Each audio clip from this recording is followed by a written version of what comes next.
अगर आप दुनिया की सबसे ऊंची बिल्डिंग बुर्ज खलीफा को देखें, क्या आप ईमानदारी से मान सकते हैं कि यह अपने आप बन गई? कोई आर्किटेक्ट नहीं, कोई इंजीनियर नहीं, बस कहीं से भी आ गई। अब इंसान के शरीर के बारे में सोचिए। एक आम इंसान के शरीर में लगभग 30 से 40 ट्रिलियन सेल्स होते हैं। हर सेकंड आपका शरीर लगभग 400,000 नए रेड ब्लड सेल्स बनाता है। हर सेल के अंदर आपको माइटोकॉन्ड्रिया, एक न्यूक्लियस और डीएनए मिलेगा। हर कोई एक साथ काम करता है, जैसे आज तक की सबसे एडवांस्ड फैक्ट्री।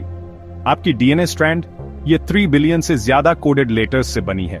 इसमें भरी जानकारी लाखों पेज भर सकती है। क्या यह सच में पॉसिबल है कि इतनी कॉम्प्लेक्स और डिटेल से भरी चीज बस चांस से बन गई? कोई डिजाइन नहीं, कोई डिजाइनर नहीं, बस इत्तेफाक। अब और जूम आउट करते हैं पूरे यूनिवर्स तक। यहां एक प्रेसिजन है जिसे scientist fine tuning on the universe कहते हैं। अगर ग्रेविटी थोड़ी सी भी अलग होती तो यूनिवर्स जैसा हम जानते हैं वह मौजूद नहीं होता। अगर एक इलेक्ट्रॉन का चार्ज थोड़ा सा भी बदल जाता तो एटम टूट जाते।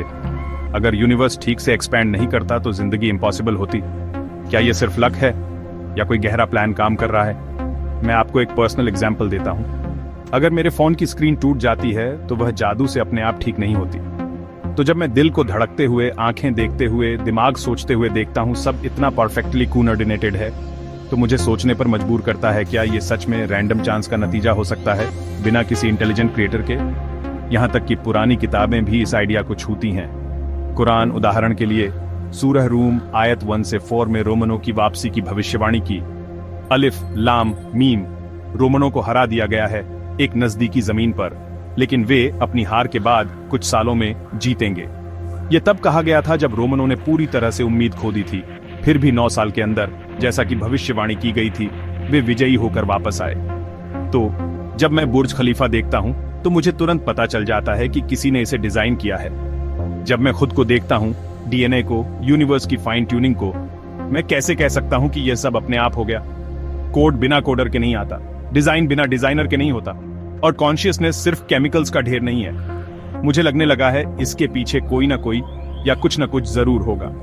और चार्ल्स डार्विन भी, जो नेचुरल सिलेक्शन के जनक हैं, उन्होंने माना कि उनकी थ्योरी की लिमिट्स थीं। उन्होंने कहा, अगर यह साबित किया जा सके कि कोई कॉम्प्लेक्स ऑर्गन मौजूद था जिसे कई लगातार हल्के बदलावों से नहीं बनाया जा सकता था, तो मेरी थ्योरी पूरी तरह से टूट जाएगी। आंख को लें या बैक्टीरिया में जटिल फ्लैगेलम को, ये इरेड्यूसिबल कम्प्लेक्सिटी के उदाहरण हैं। डीएनए की कम्प्लेक्सिटी नेचुरल सिलेक्शन शुरू होने से पहले ही मौजूद थी। डार्विन की थ्योरी विविधता को समझाती है, लेकिन यह जीवन की उत्पत्ति को नहीं समझा सकती। तो क्या यह सब डिजाइन है या सिर्फ इत्तेफाक? शायद जवाब हमारी कल्पना से भी कहीं ज्यादा बड़ा है।